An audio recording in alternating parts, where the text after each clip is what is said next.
He was an arrogant billionaire husband, the kind of man who wore his wealth like armor and his cruelty like a crown. She was his pregnant nurse wife, the woman who had traded her white uniform for his last name, carrying his child in her womb while he carried another woman in his heart. The morning he slapped her, right there in the hospital corridor where she had spent years saving lives, he didn't flinch. He didn't apologize.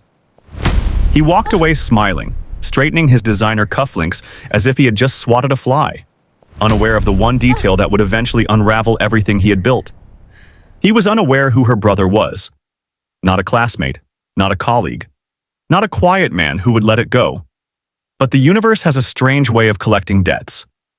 3 weeks later, in a moment of distraction, perhaps guilt, and perhaps arrogance, he reached for his phone and mistakenly sent 5 million Naira to her account instead of his side Chic. 5 million Naira. And now, the question that will keep you watching every single second of this story: what did a slapped pregnant nurse wife, betrayed, humiliated, and carrying his child, do with 5 million Naira that belonged to the man who smacked her and walked away smiling? And who exactly is her brother? The man this arrogant billionaire husband never thought to ask about before raising his hand. What she did with the money made him cry. But what her brother did? That was unimaginable. Dear viewers, this story will teach you that arrogance is the most expensive habit a powerful person can carry, because the people they look down on are often holding the keys to their destruction. You will learn the true power of dignity, patience, and silent strength. You will learn what real loyalty looks like from a brother who never forgot his sister. Drop in the comments the lessons you learned and what you would have done differently if you were in her shoes. Subscribe now for more powerful, entertaining, and educative stories like this one. He was the kind of man who entered a room and immediately began calculating who in it was worth his time. Raymond Caldwell did not walk. He arrived. Every step he took carried the full weight of a man who had built a 3 billion Naira real estate empire from the ground up, or so the newspapers said. But the newspapers never told the full story. They never mentioned that Raymond had inherited the first seed capital from a father he publicly pretended was a self-made ghost, a man he had erased from his biography the moment the money grew large enough to rewrite history.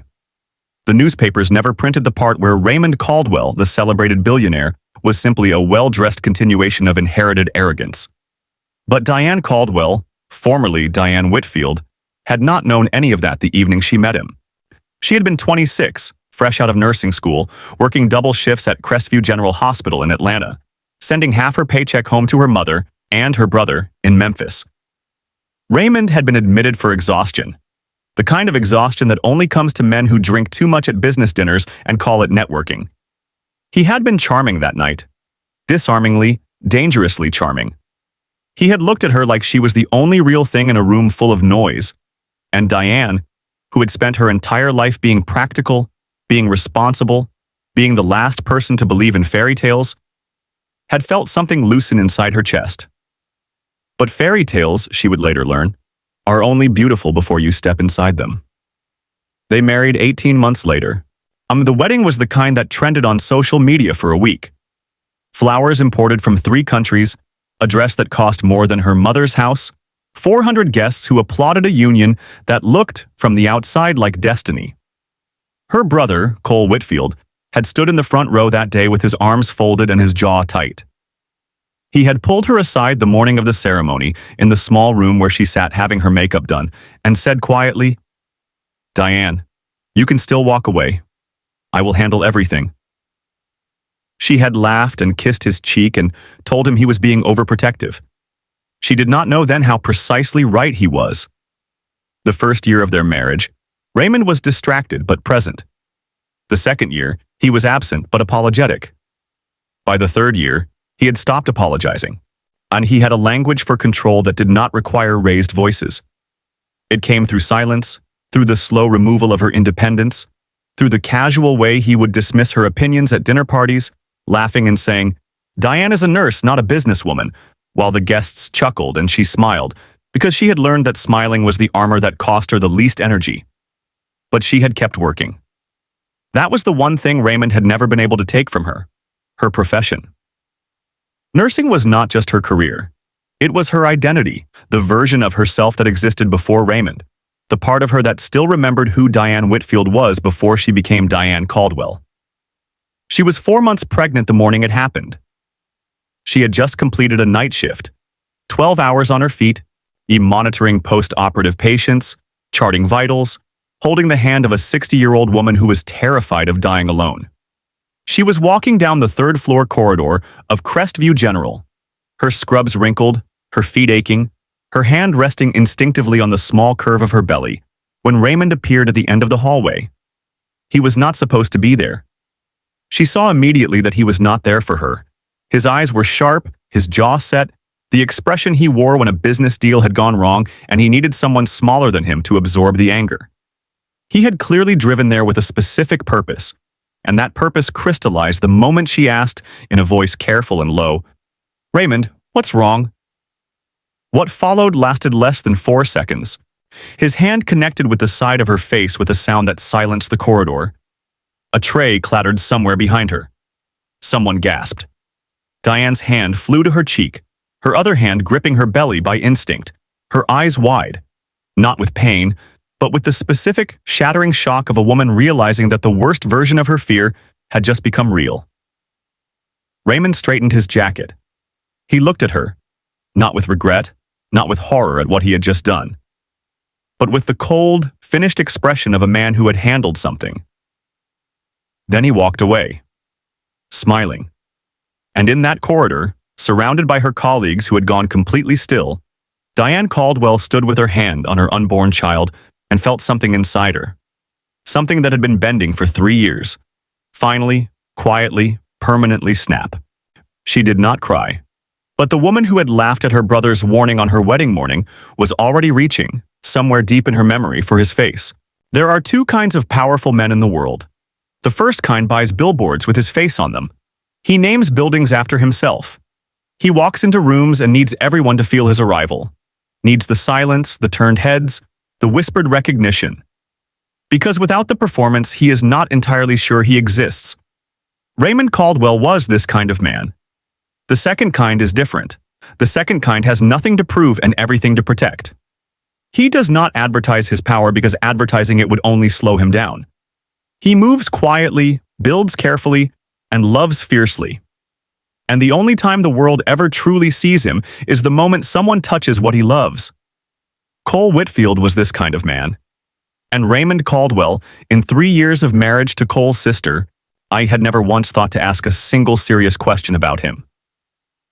Cole was 34, 2 years older than Diane, and he had grown up the same way she had.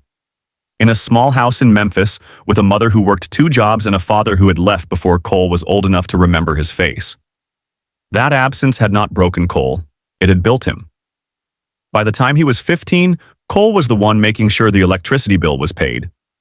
By 17, he had taught himself to code on a library computer and was freelancing for small businesses in the neighborhood. By 19, he had won a full scholarship to Georgia Tech, where he studied computer science and cybersecurity with the focused intensity of a man who understood that knowledge was the only currency that could not be repossessed. But Cole's real education had not come from Georgia Tech. It had come from the 4 years he spent afterward working for a federal cybersecurity contractor, a firm so classified that its name did not appear on any public government directory. He had worked alongside former intelligence officers, learning systems, learning networks, learning how money moved through the world's financial architecture like blood through veins. He had learned where the pressure points were. He had learned how fortunes were built, and more critically, how they could be dismantled. He had left that world quietly at 28, taking nothing but the knowledge and building his own private cybersecurity firm, Whitfield Secure, from a 1-bedroom apartment in Atlanta. 6 years later, Whitfield Secure had contracts with 4 Fortune 500 companies, 2 major banks, and a government agency whose name Cole did not say out loud in casual conversation. He was not on any billboard. His name did not trend on social media.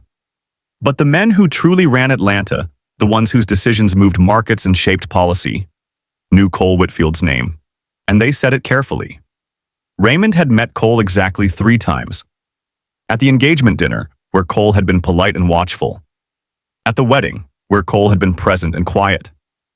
and at a Christmas gathering 2 years into the marriage, where Raymond had looked at Cole's modest watch and said, with the particular cruelty of a man who measures everyone in dollars, "Diane tells me you work in computers. Good, stable work. Smart for a man without certain advantages." Cole had smiled. Just smiled. And Raymond, who had never learned to read the difference between a smile of agreement and a smile of cataloging, had moved on to speak to someone he considered more important. Cole found out about the slap at 11:47 on a Thursday morning. Not from Diane. She had not called him yet. She was still standing in that corridor, still processing the enormity of what had just happened, still operating in the strange, suspended state that trauma creates where the mind moves slower than the body. He found out because of a nurse named Patricia, a colleague of Diane's who had worked alongside her for 6 years and who had Cole's number saved in her phone under Diane's brother, emergency only. Patricia had never used it before. She used it now, her voice low and shaking. And she said 7 words that changed the temperature of Cole's entire world. "Someone needs to come get your sister." Cole was in his car before she finished the sentence. But it was the drive to Crestview General, 40 minutes through Atlanta traffic that Cole covered in 26. That was the most dangerous part. Because Cole Whitfield did not rage the way ordinary men raged. He did not shout or pound the steering wheel or call Raymond's phone with threats. He drove in complete silence, both hands on the wheel, and he thought. He thought about the wedding morning warning Diane had laughed off. He thought about the Christmas dinner and Raymond's smile about certain advantages. He thought about every quiet Sunday phone call with Diane over 3 years where she had said, "I'm fine," in the particular tone that only a sibling recognizes as the sound of someone practicing fine rather than living it. And he thought about the child, his niece or nephew, currently growing inside his sister's body. The child that had been in that corridor. The child whose first experience of the world from inside the womb had been the percussion of a man's hand striking its mother's face. By the time Cole walked through the doors of Crestview General, he was the calmest person in the building. He found Diane sitting in a staff break room, a cold compress against her cheek, her hand still on her belly. 2 nurses sat with her. So when she looked up and saw Cole standing in the doorway, still in his work clothes, his eyes carrying that particular quiet that she had known since childhood, she finally, for the first time since it happened, began to cry. He crossed the room in 4 steps and held her without a word. And over her shoulder, his eyes were already moving, calculating, cataloging, planning, with the precise, unhurried focus of a man who had spent his entire career understanding one fundamental truth. Every system, no matter how powerful, has a vulnerability. And Raymond Caldwell had just made the catastrophic mistake of activating the one person on Earth who knew exactly how to find it. 3 weeks after the slap, Raymond Caldwell had not apologized. Not once. He had done what arrogant men do when they cross a line they cannot openly justify. He had simply moved past it, the way a driver moves past a pothole, registering the jolt but never stopping to examine the damage. He had come home that evening to find Diane quiet, and he had interpreted her silence as acceptance. He had ordered dinner from her favorite restaurant, not as an apology, but as a transaction, the way he handled all uncomfortable situations, by replacing acknowledgement with convenience. Diane had eaten the food, but she had also quietly and methodically begun to move. She had called her mother in Memphis the morning after and spoken in careful, coded sentences that her mother, a woman who had survived her own version of this story, understood immediately. She had visited her OBGYN alone, something Raymond had always insisted on accompanying her to, and she had sat in that office and told the truth for the first time to a medical professional who documented everything with the precise neutrality of a woman who had heard this story before and knew exactly what documentation was for. She had called Cole every evening. Not to discuss plans. Cole did not discuss plans on phone calls. But simply to hear his voice, steady and certain on the other end of the line, reminding her without words that she was not alone and had never been as powerless as Raymond needed her to believe. But the most important thing Diane had done in those 3 weeks was nothing dramatic, nothing visible. She had simply continued going to work, continued wearing her uniform, continued saving lives in the corridors of Crestview General with the same quiet competence that had defined her before Raymond. and would define her long after him. She had held her head at the angle of a woman who understood that dignity was not given. It was maintained, daily, deliberately, in the small choices that nobody photographed or applauded. Raymond noticed none of this. Raymond was busy. Her name was Tiffany Graves, and she had been in Raymond's life for 14 months, a fact Diane had known for 9 of those months and had been processing in the solitary, painful way that women process betrayals they are not yet ready to act on. Tiffany was 23, worked at the front desk of one of Raymond's real estate offices, and had been the recipient of gifts, dinners, and wire transfers that Raymond executed with the casual frequency of a man paying a utility bill.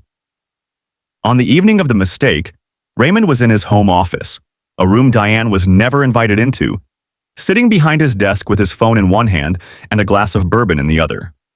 He had just closed a property deal in Houston and was in the particular elevated mood that money created in him. He wanted to celebrate.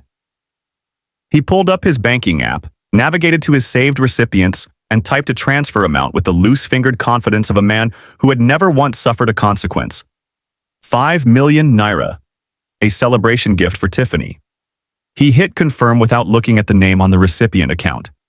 He set his phone down, finished his bourbon, and went to bed satisfied. Diane was in the nursery when her phone vibrated. She had been sitting in the small room they had designated for the baby, the one space in the house that felt entirely hers, that Raymond had never bothered to enter because infant furniture held no currency value for him. She had been assembling a small bookshelf, moving slowly and carefully the way her body now demanded when the notification arrived.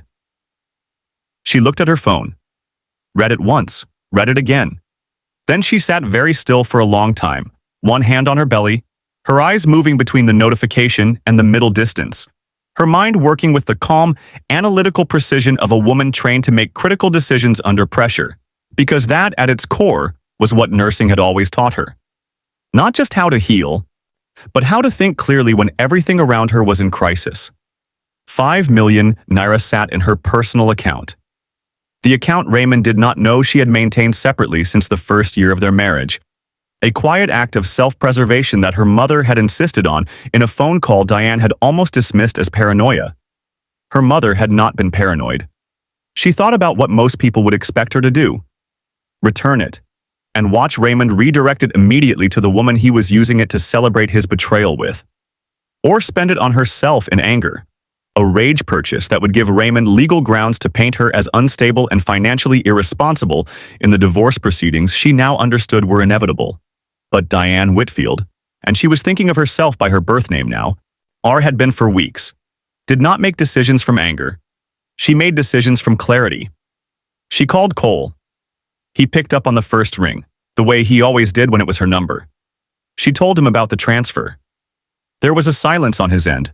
Not the silence of surprise, but the silence of a man recalibrating a plan that had just been handed an unexpected accelerant. "Don't touch it tonight," Cole said. "Sleep. I'll come in the morning. We do this right." "I already know what I want to do with it," Diane said quietly. Another silence. Then, "Tell me."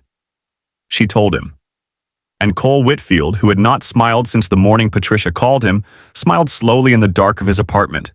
Because his sister, even now, even after everything, was still the better person in every room she entered. And what Diane did with 5 million Naira was not revenge. It was architecture. The first transfer, 1 million Naira, went to a women's shelter in Atlanta called the Whitfield House, a name that did not yet exist but would be registered by the end of the following week, named not for Cole, but for their mother, Margaret Whitfield, who had once survived her own corridor moment with no Patricia to call and no Cole to arrive. The shelter would serve pregnant women and new mothers fleeing domestic situations, providing medical support, legal aid, and transitional housing. The second transfer, 1 million Naira, went to a trust account Cole had helped her establish, designated entirely for her unborn child's education and future, structured legally in a way that Raymond's name appeared nowhere on it and his lawyers could not touch it. The third transfer, 500,000 Naira, went to the best family law attorney in Atlanta, a woman named Judge Patricia Osei, retired turned private counsel, whose reputation for dismantling the financial defenses of powerful men in divorce proceedings was so well established that her waiting list was 6 months long. Cole had gotten Diane an appointment in 4 days. The fourth transfer, 2.5 million Naira, Diane placed in a high-yield account in her birth name only, liquid and accessible, the foundation of the life she was going to build when she walked out of Raymond Caldwell's house for the last time. The remaining amount she donated anonymously to the nursing scholarship fund at her alma mater. The fund that had almost allowed her to graduate debt-free before it ran short, said the fund she had promised herself she would contribute to someday when she had enough. She had enough. Every Naira of Raymond's careless, bourbon-loosened, betrayal-intended 5 million had been placed with surgical precision into the architecture of her freedom and the protection of women who had no Cole to call. Raymond discovered the mistake 2 days later. Tiffany had sent him a message asking when the gift was coming. He checked his transfer history. He read the recipient name 3 times. And then Raymond Caldwell, the arrogant billionaire husband who had walked away smiling, picked up his phone with hands that were no longer steady and called Diane's number. She answered on the 3rd ring, her voice the voice of a woman who had slept well for the first time in months. "That money was a mistake," he said, while his voice attempting authority but landing somewhere closer to panic. "Transfer it back." Diane was quiet for a moment. Then she said, with the particular gentleness of a woman who has already won, "I'm sorry, Raymond. I'm not sure what money you're referring to. You'll need to speak to my attorney." She gave him the name. She ended the call. And somewhere across Atlanta, in a women's shelter that was being painted for the first time, a wall was going up with Margaret Whitfield's name on it, built with the money a man had meant for his side chic, redirected by the woman he had slapped and walked away from smiling. Raymond sat in his office for a very long time.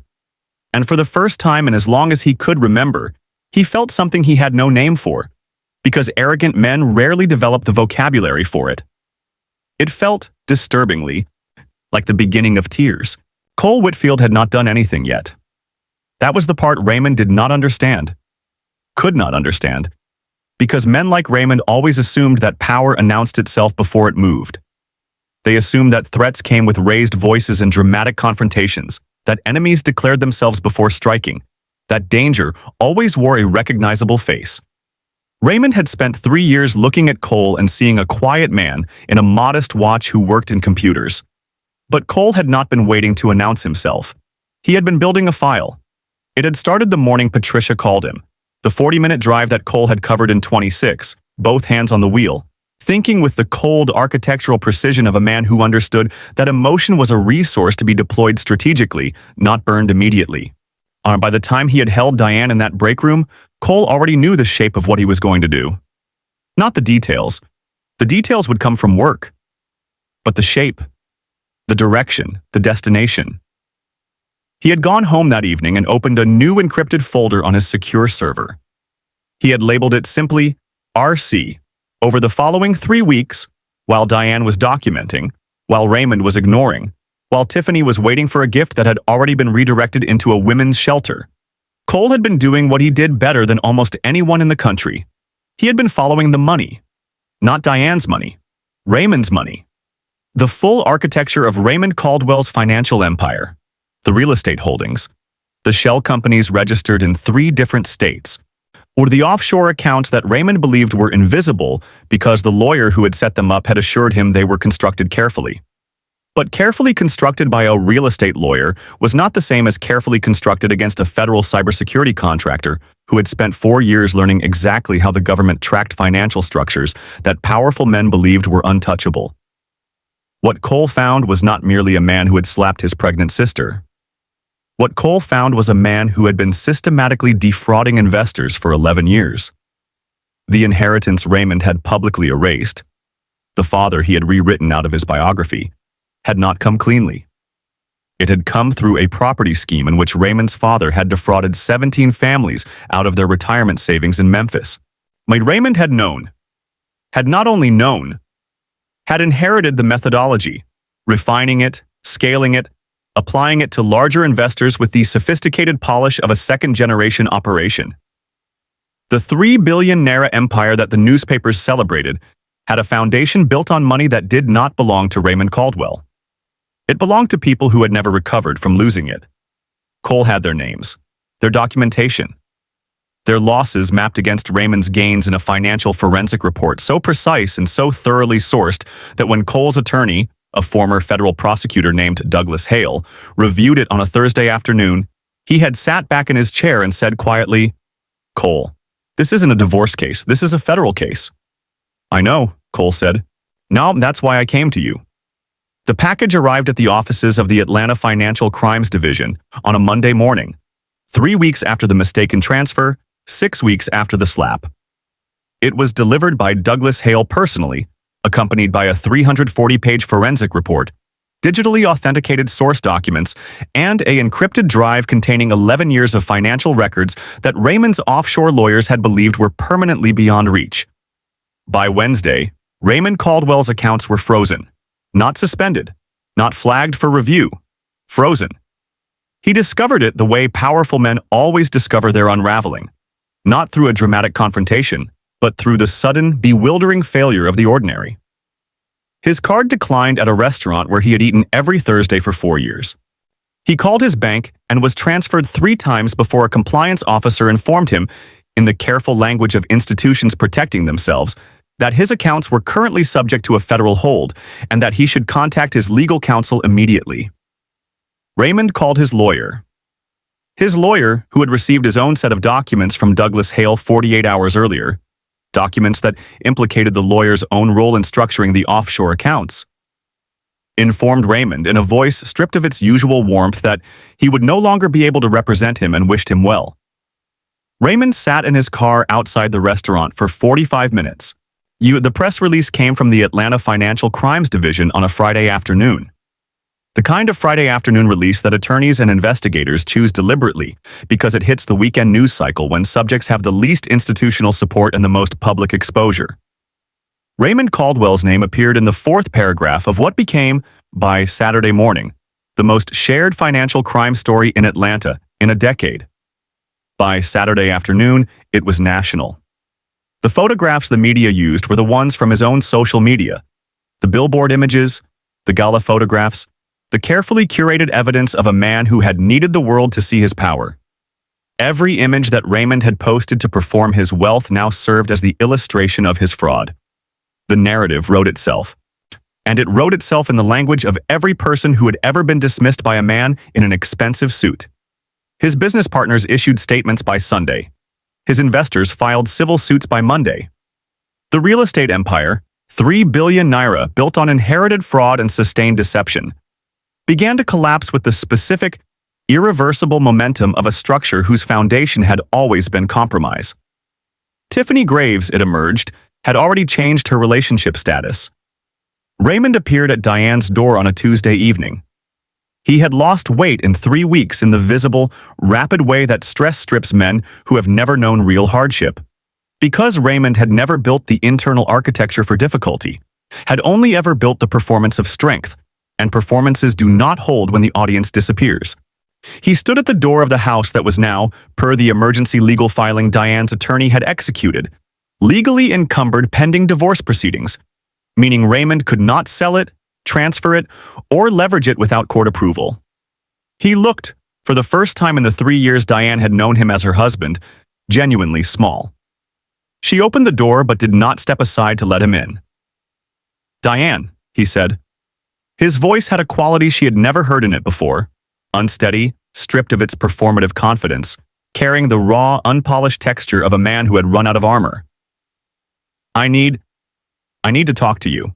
I need you to understand that whatever is happening, whatever they're saying, I can fix this. I can fix all of it. But I need you to—" "Raymond," she said quietly. He stopped. She was not angry. She was not cold. She was simply, completely, finally, herself. Diane Whitfield, nurse, daughter of Margaret, sister of Cole, mother of the child now 7 months present in her womb. Woman who had stood in a hospital corridor and felt something snap and chosen, in the aftermath of that snap, to build rather than destroy. "You should call your attorney," she said. "Whatever attorney will take your case." She closed the door. And Raymond Caldwell, The arrogant billionaire husband who had entered rooms calculating who was worth his time, who had slapped his pregnant nurse wife and walked away smiling, or who had sent 5 million Naira to the wrong account with bourbon-loosened fingers and had never once thought to ask a single serious question about the quiet man in the modest watch. Sat down on the front step of a house he no longer controlled and wept. Not the dignified, photogenic grief of a man performing remorse. The ugly, heaving, animal tears of a man who had finally, irrevocably, run out of road. Cole was not there to see it. He was in Memphis. He was sitting in the living room of his mother's house, the small house where he and Diane had grown up, where Margaret Whitfield had worked 2 jobs and kept the lights on and never once let her children believe that their circumstances defined their ceiling. He had driven up that morning with a folder of documents and a certified bank draft, and he had sat across from his mother at the kitchen table where they had eaten 1,000 meals and told her everything. Margaret had listened without interrupting, the way she had always listened, with the full, unhurried attention of a woman who understood that the people who loved you deserved to be heard completely. When Cole finished, she was quiet for a long moment. Then she said, "The shelter. They named it for me?" "Diane named it for you," Cole said. "I just handled the paperwork." Margaret Whitfield looked at her son for a long time. Then she looked at the window, at the street outside where nothing had changed, and everything had changed. And her eyes carried the particular expression of a woman who had planted seeds in difficult soil for decades, and was only now, finally, seeing what had grown. "Ma, your father left," she said quietly. "And I thought, for a long time, that the hardest thing I ever did was stay. Stay in this house, stay working, stay being your mother when I had nothing left." She paused. "But it wasn't the hardest thing." "What was?" Cole asked. She looked at him. "Raising you to know the difference between power and cruelty," she said. "And watching you choose, every single time, to be powerful without being cruel. That was the hardest thing. And the best thing." Cole reached across the table and held his mother's hand. Outside in Atlanta, a women's shelter was receiving its first residents. Pregnant women, new mothers, women who had stood in their own corridors with their hands on their faces and their other hands on their children. Women who had no Patricia to call. Women who now had somewhere to go. On something to hold. A name above the door that said, "Someone who survived this built this for you." Margaret Whitfield's name, built with Raymond Caldwell's money. That was not revenge. That was transformation. And that, the taking of something meant for cruelty and the rebuilding of it into sanctuary, was perhaps the most unimaginable thing of all.